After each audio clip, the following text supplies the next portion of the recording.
recording. Okay. What's up, geeks and bleaks? I don't know why this thing started recording by itself. I gotta remember to look over here instead of over there because I got the camera. Whatever. All right. Moviegeekgriff, what's up here? It's Tuesday.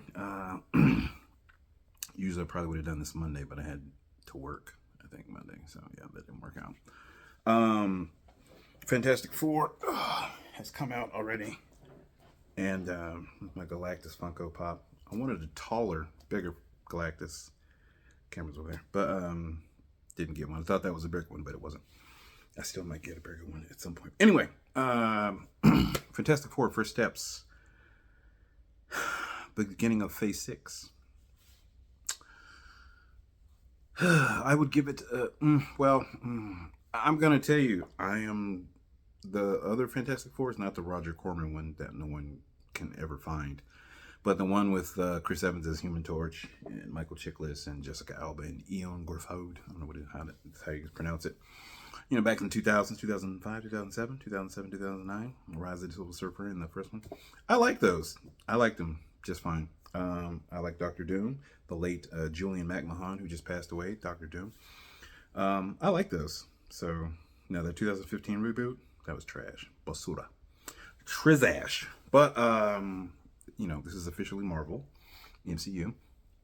And, you know, with this, you know, this July, Fantastic Four came out, Superman came out, Jurassic Park came out, but that's not in the superhero genre. Anyway, so we had, you know, the beginning of DC in true fashion, Superman, and Marvel trying to get its old mojo back and begin Phase 6.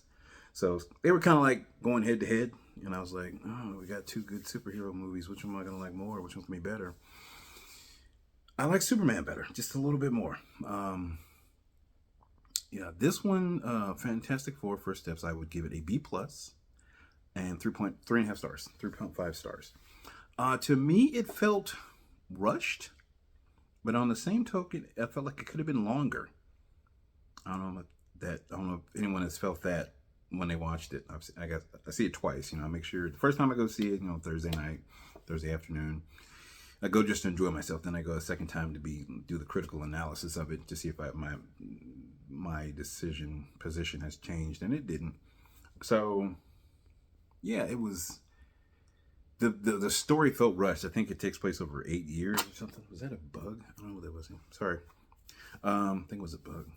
Sorry. It is summertime in Georgia in the South.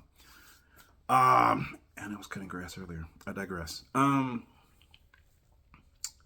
So it felt rushed. Like, I think it takes place over 8 years, but it could have been longer. Yeah, it could have been longer. Let me get this out of the way because I know, like, people, not my Silver Surfer. That's Norn Rad is my guy. I remember when I was a kid, I tried to draw Silver Surfer from like one of the comics I had. I have Silver Surfer comics somewhere in some storage in a big long white box, all in plastic. So yeah, Shia LaBeouf, dude. I get it. People are like, well, she's just a Silver Surfer for this. Man, I can't see the time. I don't want to go too far. Okay, 3 minutes, 41 seconds. She's just a Silver Surfer for this universe, this dimension, this Earth. Okay, that's fine. Roger that. Still, didn't want to see her. Everyone knows the most prolific, the most well-known Silver Surfer is Norman Rad. Shia LaBeouf, in the 20, 30 years that the Silver Surfer comic has been in existence, Shia LaBeouf was in like 10 or 12 issues. And she got her powers. You know, I'm sure they changed some of her backstory and origin from the comics. But Shia LaBeouf only got her cosmic Silver Surfer powers from the OG real Silver Surfer, Norman Rad. He gave her some of his powers for a short amount of time. So yeah, Shia LaBeouf, the actress, Julia Garner. Is that her name? Julia Garner. Not to be confused with Alias Girl.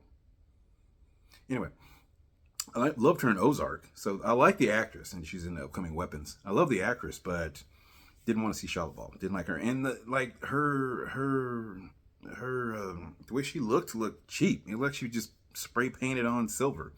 The Silver Surfer of the OGs in the 2000s looked better than she looked, and we're like 20 years later, and the CGI should be better if you're gonna make a person look like even the T2 T1000 looked better than the Shalabal Silver Surfer. The special effects from 20 years ago shouldn't look better than they do today. I don't know what that was about. But anyway, did not like the Shalabal iteration of Silver Surfer at all. Give me not my Silver Surfer. Give me Norm Rad at some point, pretty quickly, please, soon. However, her effects surfing on the board, primo, top notch. I like the surfing on the board in the cosmos. That was pretty cool. When they were, I mean, it's Tuesday. Spoilers. There are spoilers. I don't know. I don't care. I'm not gonna spoil anything, but nothing big. But when she was chasing after them when they were in the FTL and they were trying to get away from him, and she was having the baby on board and everything. That chase through not the space-time continuum, through the wormholes and the singularities. That shit was cool. That shit was ultra cool. Her surfing on that shit, that was fucking cool. But I don't like her iteration of Silver Surfer. So, effects Silver Surfer, good.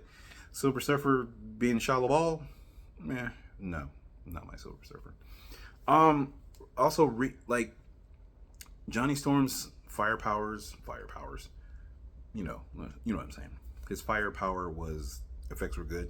The Thing looked great. Sue's invisibility powers and force field powers were great. The only one that looked bad was Pedro Pascal's Reed Richards stretching. It wasn't enough. I want to see him at some point like wrap himself around someone, like use his arms to wrap himself around their arms and got him like this, and he's like got his head talking to him like, yo, where is such and such, and the person's like, let me go, and Reed's like, no. He's like wrapped around like an anaconda or a python talking shit.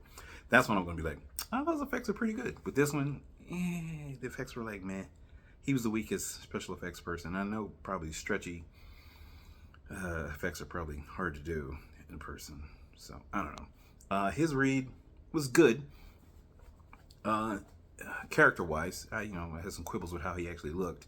Pedro Pascal has went on record as saying he doesn't like being clean-shaven. It makes him look, I don't know, boyish or lame or stupid. I don't care, bro. Look like the character. His white, the fringes of his hair needed to be a little bit whiter. A little bit broader. It was just like it wasn't wide enough. Quibbles, small little quibbles. You need to be clean shaven, like Reed Richards. I don't care that you don't think you look good when you're not shaving. The character shaving, shave up, dirtbag. Anyway, Galactus looked awesome. They used Ralph Ineson because of his voice, and I'm a voiceover person, so that was great. They had him in a practical Galactus suit, but I didn't like the way his mouth looked very human-like, humanoid instead of alien. And Galactus is known to have like some square eyeballs. I don't know if you can see. Yeah. See those? Can you see those square eyeballs? I wanted to see that, and I didn't. I like the purple, and I like how when it blazed purple, glowed, but they didn't go square. They looked very human eyeballs. So yeah, it was small quibbles, but overall, I liked it. I don't know if I liked it as much as Thunderbolts. But Thunderbolts is a very different kind of Marvel movie that we've never seen about, mental health and depression and all that stuff. I felt Thunderbolts in the heart better than, although there was some crying. There was some dust in the air at some points in this movie of Fantastic Four. Dust in the air. I'm not crying, you're crying. But the family dynamic worked awesome. Some of the stuff, like even if it wasn't about superpowers, some of the stuff like when they were in space and they were, the singularity and the wormholes and all that stuff, like an extension of, I don't know, Interstellar or something, that would have worked cool too if it was just that and no superhero stuff. That stuff seemed better than the superhero stuff almost. But anyway, there's two post-credit scenes. There's a mid-credit scene and a post-credit scene. You really only need to stay for the mid-credit scene. It's pretty cool. Pointing to bigger and better things down the road. The post-credit scene is kind of lame. You don't have to wait around to the end. But yeah, Fantastic Four First Steps, 3.5 stars, B+. Yeah, you should go see it though. It's pretty good. It's not as good as Superman to me. IMHO, but it's pretty good. All right, that's it. Movie Geek Griff. Thanks for tuning in.